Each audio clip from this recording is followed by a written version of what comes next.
as a supporter of the former governor, Nyesom Wike, you disagree that he is responsible for the political problems in Rivers State. How would you respond to those who insist that Mr. Wike is overbearing and his attempt to control the state's affairs is what led to his conflict with the governor? It's unfortunate when people hold such a view because let's just face the facts.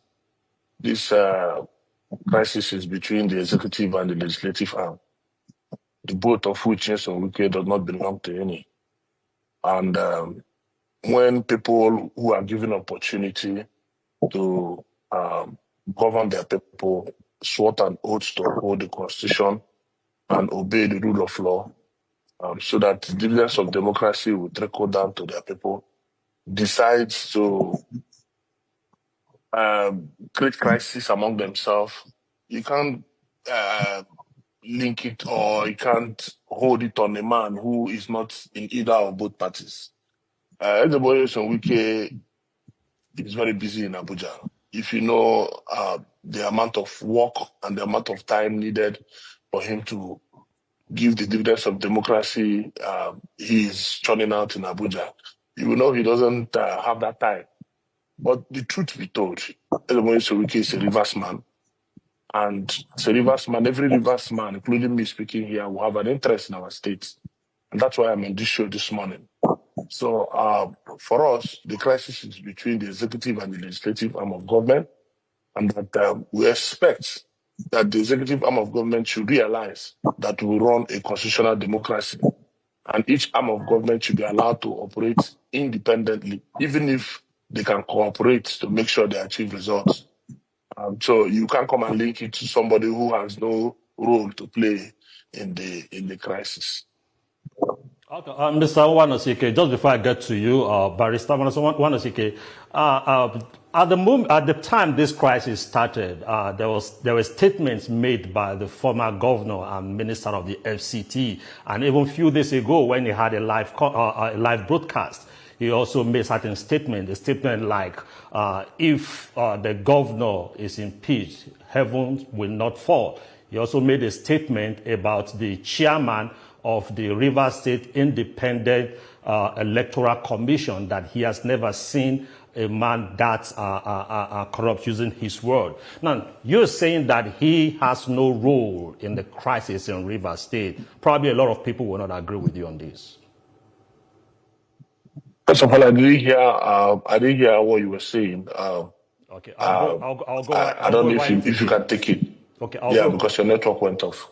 Okay, I'll go right again. I said just few days ago when the former governor of Rivers State and minister of the FCT made a live broadcast, he alluded to the fact that if the governor is impeached, heavens will not fall. That was after the governor alleged that he was locked out from the assembly for presenting the 2025 budget.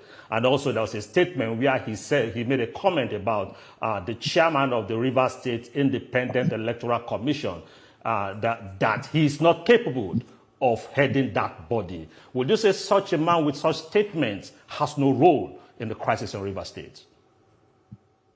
Like I said, Nyesom Wike is an interested Rivers man. Like me, I'm an interested Rivers man too. That's why you invited me to this show. I don't belong to the executive, I don't belong to the legislative.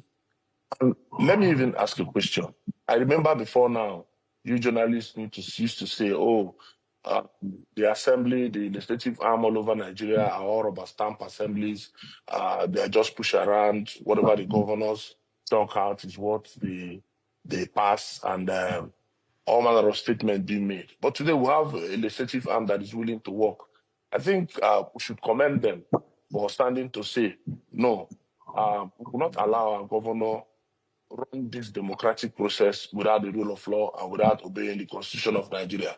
When a man does not obey court orders, like the Supreme Court has said, like you read in the certified true copy from the judgment of the Supreme Court, it said clearly that no government has existed in Rivers State since 2023 October by the actions of the governor. And the governor in his own worked and destroyed the hallowed chamber of the assembly and decided to say, assembly members have lost their seat on his own without allowing the judicial process take its course, or without allowing presiding officers of legislative and, as enshrined in Section 109, do what they are told to do by the Constitution. So in going back to your question, I would say clearly that Nwanosike is just a Rivers man who is interested in peace and making sure the dividends of democracy get to Rivers people. But we will achieve that via a government carrying on its activity along with the Constitution of Nigeria in agreement with the Constitution of the Federal Republic